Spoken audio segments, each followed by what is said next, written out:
Hola, ¿qué tal amigos de Lo que la gente pregunta? Desde hace unos años para acá es costumbre ver que por épocas en Venezuela se presentan manifestaciones, reclamos por parte de los ciudadanos exigiendo sus derechos. Y a raíz de esto han surgido diferentes organizaciones de derechos humanos que incluso han impulsado, han tratado de canalizar, de motivar a la ciudadanía a hacer que sus derechos se respeten. Este es uno de los temas que vamos a conversar en el día de hoy. Nos acompaña Oscar Lucien. Él es doctor en Ciencias de la Comunicación y de la Información, sociólogo, cineasta. Estudió en la UCB y en Francia, es presidente de la Asociación Nacional de Autores Cinematográficos y de la Cinemateca Nacional, pero también es integrante de Ciudadanía Activa, esa ONG que en cantidad de oportunidades, sobre todo en épocas electorales, ha tratado de orientar a la ciudadanía a ejercer sus derechos. De esto vamos a hablar con Oscar Lucien. Muchísimas gracias por acompañarnos, Oscar. Venezuela es un país de una característica muy particular. Como yo mencionaba, muchas manifestaciones, muchas protestas, pero buena parte de los ciudadanos dicen que protesten los jóvenes, que protesten los políticos, que protesten. ¿Cómo hace para activarse en colectivo? Sí, bueno, es complicado porque de alguna manera algunas veces las personas delegan el hecho de la participación en grupos que ven organizados, pero de hecho la Constitución venezolana garantiza ese ejercicio de la participación protagónica de todos los ciudadanos. Y en las sociedades democráticas, junto a la labor que hacen los organismos institucionales, los ciudadanos tienen una influencia muy importante si actúan organizadamente. Uno pudiera ver esto de manera gráfica, si una persona en su casa saca un paquete de espaguetis y saca un espagueti solo y solamente con dos dedos puede partirlo, saca otro, puede partirlo, pero si intenta partir el grueso, no lo va a poder partir. ¿Qué es esto? De una manera gráfica, un poco elemental si se quiere, pero grafica de cómo unidos hay mayor fortaleza para lograr determinados objetivos. Cuando la gente, y por ejemplo nosotros que tenemos una visibilidad por ser miembros de organizaciones, digamos, reconocidas de activación social y ciudadana, la gente, ¿por qué ustedes no hacen tal cosa? ¿Por qué no reclaman tal cosa? Y a veces la respuesta nuestra, bueno, pero usted lo puede hacer también, porque por ejemplo un caso tan notorio como es la televisión, que la gente aún se queja de la programación o se queja, por ejemplo, de las cadenas presidenciales, sobre todo, que son un atentado al derecho que tienen las personas a ver libremente la información. Por ejemplo, la misma Constitución y la ley garantiza que solamente 10 personas llenando una ficha como usuarios se constituyen en organismos de usuarios y pueden reclamar una cantidad de derechos. Y eso va a tener un impacto muy importante.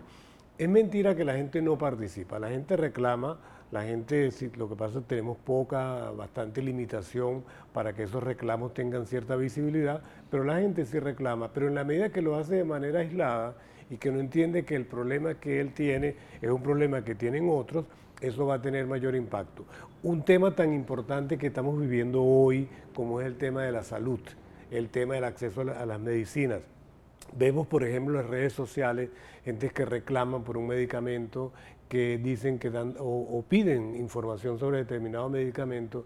Si eso se hiciera de una manera organizada, eso va a tener mayor impacto a la luz del trabajo de las autoridades públicas. ¿Cómo se organiza la ciudadanía? Porque generalmente lo común, sobre todo en los aspectos de reclamo, es que las organizaciones políticas asuman la bandera.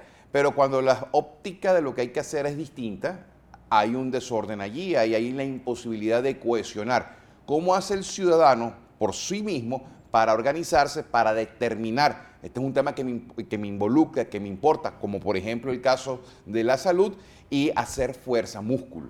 Digamos que hay distintos niveles de participación. Hay una participación política en el sentido estricto que la canalizan los partidos políticos, pero hay unos niveles de participación, por ejemplo, desde el punto de vista en el condominio del edificio, en la asociación vecinal, a través incluso de las instancias comunales, que aunque eso ha tenido mucho contratiempo, porque algunas veces el peso político de cooptación del gobierno ha creado como mucho ruido, es una instancia de participación importante. Entonces yo diría que hay como dos niveles, digamos, un primer nivel, quizás un poco más sencillo, es ubicar las asociaciones ya constituidas que hacen ese tipo de organización. Hay organización de defensa de usuarios, defensa de los consumidores, hay organizaciones que defienden los derechos de género, hay por ejemplo el tema puntual de la salud con el tema del VIH, o sea, ya hay organizaciones que participan y requieren en buena medida del trabajo voluntario, porque es importante decir que las ONG, organizaciones no gubernamentales o asociaciones civiles, viven del trabajo voluntario de sus integrantes, no reciben recursos, y en el caso de Venezuela, desgraciadamente por la situación que vivimos aquí política, están bastante criminalizadas. Si uno ve, por ejemplo, la Carta Interamericana, da un rango fundamental a la participación ciudadana y tiene una categoría, incluso en una carta que la han firmado todos los países de América. Sin embargo, países como Venezuela, Nicaragua, Ecuador, todos estos que están en este eje alineado con el gobierno venezolano, criminalizan esa participación. Pero cuando uno ve las sociedades democráticas en su conjunto, en nuestro continente, incluso en Europa, se da cuenta que hay incluso una relación de colaboración entre las instancias del Estado y los ciudadanos organizados. ¿Por qué? Porque el trabajo ciudadano también tiene una labor de contraloría, de ver qué está ocurriendo, cómo está ocurriendo, si hay deficiencias, y una autoridad democrática debería ser sensible a esa supervisión y corregir los problemas que pueda tener. Ahora, cada sociedad tiene que responder en función de su realidad. Has mencionado dos aspectos fundamentales de lo que es la realidad venezolana. Por un lado, la criminalización, sobre todo la criminalización de la protesta, y por otra parte, el cómo los entes del Estado juegan juntos para criminalizar la protesta, el Poder Judicial con el Ejecutivo, el Legislativo, incluso hasta la Defensoría del Pueblo que se pone del lado del gobierno. Cuando esa realidad está allí, ¿cómo el ciudadano puede alzar su voz sin ser víctima de la criminalización o por lo menos sin inhibirse a protestar porque teme ser víctima de la criminalización? Bueno, hay un elemento fundamental que es la Constitución de la República. Como nosotros hemos dicho, y Ciudadanía Activa de alguna manera tiene cierta visibilidad por los micros que ha hecho por distintas circunstancias de defensa de derechos civiles y políticos y sobre todo de promoción de la participación, casi todos nuestros micros terminan con la apelación a la Constitución, porque la Constitución garantiza el derecho fundamental a la participación. De manera que si uno parte de esa plataforma, y como decimos en el micro, la Constitución es la mamá de todas las leyes, ninguna ley puede estar por encima de la Constitución, uno con la Constitución en la mano tiene todos los mecanismos institucionales para organizarse y sobre todo para dirigir reclamos puntuales. Es importante que la gente no se inhiba, no tanto por la criminalización que en efecto existe, pero creo que por la eficacia de su acción. Algunas veces cuando uno hace reclamos por ejemplo, ante el Tribunal Supremo de Justicia, incluso hasta ante el CNE, que es una organización en la cual nosotros le hacemos bastante seguimiento, la gente piensa que eso no va a tener una eficacia, que eso no va a tener un resultado, y siempre nosotros le ponemos como ejemplo, aunque es otra realidad, pero para que entienda un poco la lógica de la acción. En Estados Unidos, un personaje como Al Capone, que era el jefe de una mafia poderosa, ligada al contrabando, al tráfico, o sea, al crimen organizado como tal, bueno, eso era tan organizado que era difícil llevarlo ante la justicia. Y hubo gente del Departamento de Finanzas que empezaron a seguir la pista a sus gastos, al registro de facturas, y mucha gente le preguntaba, pero bueno, ¿cómo hacen ustedes chequeando una factura, un gasto a un mafioso como Al Capone? Y finalmente Al Capone va a la cárcel por un problema relacionado con impuestos. O sea que no podemos banalizar acciones que se puedan ver como pequeñas, porque en su momento tienen una eficacia que es importante. Pero mucha gente podría pensar, y yo quiero traer el tema a colación para que refute esta forma de pensar, que, bueno, Ciudadanía Activa es activa buscando la defensa de los derechos de los ciudadanos, hace micros, apoyados en la Constitución y sin embargo son censurados, porque toca temas, pone el dedo en la llaga, pisa callo, ay, me molesta que la gente piense esto, en consecuencia yo simple y llanamente, de manera abusiva, sin darle un permiso ni una instancia a donde apelar que tenga cabida esa apelación, se lo quito. Sí, bueno, pero eso tiene un efecto boomerang también, porque en el caso nuestro, las prohibiciones han sido unas plataformas de promoción impresionantes. Si nosotros, por ejemplo, sacamos un micro, ese micro puede tener unas 10.000, 20.000 visitas, por ejemplo, en las redes sociales, al venir la prohibición, eso se potencia a 200.000, a 300.000. De alguna manera que eso tiene un efecto negativo para el gobierno. Pero en efecto, si lo que uno plantea tiene que ver con una cosa que es razonable, que tiene que ver con el reclamo de un derecho legítimo que está en la Constitución, eso tiene un impacto en las autoridades. A pesar de que, en efecto, yo personalmente creo que en Venezuela hay una conspiración del poder constituido contra el ciudadano. Es decir, es el Estado frente al ciudadano. Sin embargo, bueno, la gente sigue reclamando. Yo veo, por ejemplo, unos logros importantes que se han conseguido recientemente con el tema de la salud, para la medicina, para las personas con el VIH. Se han conseguido bastantes cosas. Yo creo que la acción hay que mantenerla permanente y de alguna manera pienso que sí hay una eficacia en los reclamos. Quiero tocar dos temas. Uno, aspectos concretos. Uno tiene que ver, por ejemplo, con esta captahuella de racionamiento, donde con palabras bonitas buscan establecer la libreta de racionamiento al ciudadano. ¿Cómo se organiza? ¿Cómo actúa el ciudadano para hacer músculo, para decir, a mí la captahuella no me la aplicas? Yo tengo derecho a ir y comprar lo que necesito sin que tú determines qué puedo necesitar yo o no. Sobre todo porque evidentemente va a haber un grupo, sobre todo afecto al oficialismo, que va a decir, no, yo soy por la captahuella paso.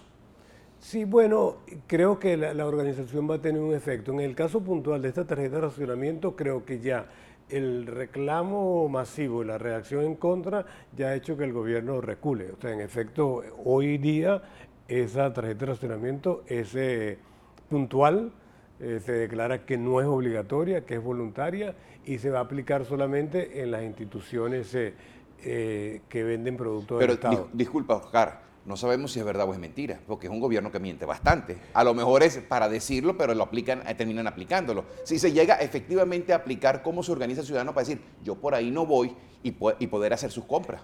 En la medida que forma una entidad que se articula, puede tener efecto en que esa captahuella no se ¿Qué imponga. consejo le das tú al ciudadano para articularse en ese aspecto en particular? Yo digo que pensar por lo pequeño, por lo cercano, porque a veces cuando las personas hablan de la organización lo ven como una cosa grande, una cosa complicada. El condominio del edificio es bajar o tocar al vecino de enfrente o bajar al ascensor y plantear al vecino, como nosotros compramos en esta zona, no vamos a aceptar allí. Eso va a tener un impacto importante en este caso, digamos, en la primera instancia, en quien puso la captahuella, porque supuestamente el comerciante no está obligado a ponerla. Entonces, si él ve que la audiencia, digamos, los consumidores bajan, él va a tener que tomar una acción frente a eso. Entonces digo que la organización empieza por lo pequeño, empieza por la familia, empieza por el teléfono. Si uno tiene una lista de teléfono y uno puede simplemente llamar a 10 personas al día y le comunica esta voluntad de interferir algo que viola un derecho legítimo como es la adquisición de alimentos, eso va a tener un impacto importante. Entonces digo, son instancias, digamos, menores, pero también están los consejos de consumidores. Uno ya es una organización, esto requiere un trámite un poquito más pequeño porque significa llenar como una ficha con unos datos y tal, pero eso también se puede hacer. Y aquí viene mi segunda inquietud, que la mencionabas, el Estado frente al ciudadano, el Estado viendo al ciudadano como un rival. ¿Cómo hace el ciudadano? Dice, bueno, yo quiero establecer esto, sí corre el riesgo de que le califiquen un delito, le inventen un delito con un poder judicial que está a la orden del Ejecutivo. Y voy a poner un ejemplo. Esta muchacha Sairam Rivas y los otros estudiantes, los detienen protestando en su derecho de la protesta metidos en una carpa. Como ellos dicen, nos siembran. Se llevan a 200, 197, bueno, caso cerrado porque aquí no hay delito, y 3 sí los dejan porque son cabecillas, porque son líderes. Entonces, eso también puede ser un factor de inhibición, porque si yo llamo por teléfono, me van a inventar que yo estoy llamando al desconocimiento de las leyes, etcétera. Sin duda alguna, la criminalización tiene un efecto, por eso lo hacen. Y esto lo importante que la audiencia que nos sigue ahora entienda que esto es parte de un plan político de intimidación, que es una manera como de ejemplo, mira lo que nosotros podemos hacer, así que no te atrevas, pero en la medida que más gente participa, no existe cárcel para meter a todos los venezolanos, sobre todo cuando se está declamando un derecho. Creo que ya organizaciones internacionales importantes de derechos humanos, tanto la OEA como la ONU, están conscientes de esta arremetida contra el ejercicio de derechos democráticos, y esto es un problema para el gobierno. Porque el gobierno también está entrampado, porque este es un gobierno que, si bien es, para decirlo de una manera elegante, es bastante heterodoxo en el respeto a la Constitución y a las leyes, trata de mantener una fachada legalista vista al exterior.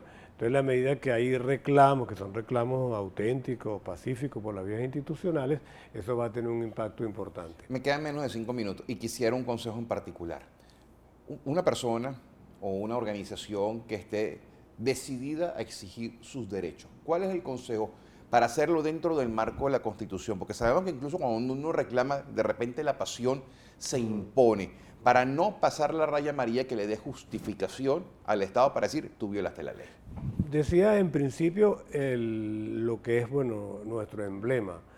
La Constitución es la mamá de todas las leyes y ninguna ley puede estar por encima de la Pero en la Constitución. práctica, ¿cómo se ejerce la Constitución? En la práctica, ¿cómo se ejerce? Que hay derechos que son fundamentales, que están allí, que bueno, el Estado puede desconocerle, en efecto, porque lo que estamos viendo en el caso venezolano, que es una puesta al lado de la Constitución, pero eso tiene un impacto, porque si un ciudadano normal, que incluso puede tener alguna simpatía con el gobierno, ve que hay un poder ejecutivo que siempre sacan la Constitución y la muestran y dice que ellos son garantes de la Constitución, y entonces arremete contra una persona que sale a la calle a reclamar un derecho que está en la Constitución, bueno, eso va a producir un ruido tremendo, va a decir, bueno, o esa Constitución es de utilería, porque la usan para mostrarla, pero no la aplican, o aquí me están engañando. Creo que eso tiene un efecto acumulativo que va ocurriendo. ¿Cómo hacer? Yo digo, repito un poco lo que decía antes, una manera sencilla. Hay un elenco importante de organizaciones civiles que ya hacen su trabajo. ¿Cómo se acerca la gente a esa organización? Foro Penal, Súmate, que tiene con temas electorales, ciudadanía activa, compromiso ciudadano, en fin, hay una cantidad bastante relevante. Bueno, generalmente requieren de voluntarios. Gente que preste un par de horas al día, incluso sin necesidad de desplazarse de su casa, porque significa a lo mejor enviar mensajes vía web, o significa pasar un mensaje particular justamente de promoción de la defensa de un derecho en su comunidad es su edificio, su comunidad es su cuadra. Entonces digo, tratar de contactar a estas organizaciones, basta con casi todas el Twitter, por ejemplo, es el @ más el nombre de la organización, o se puede buscar en Google y allí ofrecer que quiere tener un tipo de vinculación. Ahí va a ver la misión y la misión de estas organizaciones, porque las organizaciones son muy diversas. Hay unas que tienen como un tipo de acción que tiene más impacto político, en el sentido estricto, y otras que son organizaciones de derechos más puntuales. Pues. Me quedan 2 minutos apenas, Oscar. ¿Cómo vence el ciudadano el miedo? Y el miedo a acercarse, el miedo a actuar. Has mencionado las organizaciones, tenemos un caso reciente, una de estas organizaciones que tenía que ver con el derecho a expresarse. Su líder fue detenido en el aeropuerto cuando iba a viajar, sin ninguna prohibición de salir del país, lo tuvieron incomunicado por un tiempo y después le dan medidas cautelares. Eso genera miedo. ¿Cómo se vence el miedo?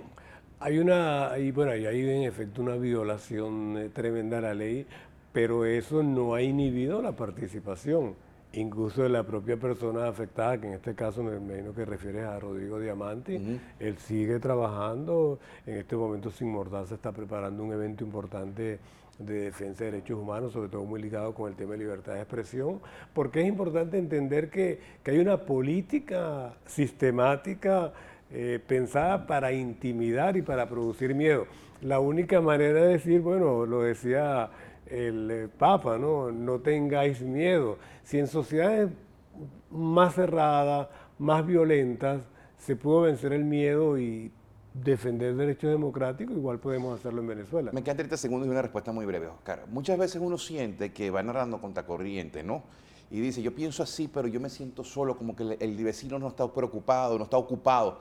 Y de repente se va una manifestación y uno sale y ve ese bululú de gente y dice, no estoy solo. Desde el punto de vista sociológico, ¿cómo se contagia eso? ¿Cómo se contagia el no estoy solo? Hay un punto importante, es una referencia histórica en 10 segundos. En 42, cuando Europa estaba tomada por los nazis, no había ninguna posibilidad y en unos meses se rompió todo y se recuperó la libertad.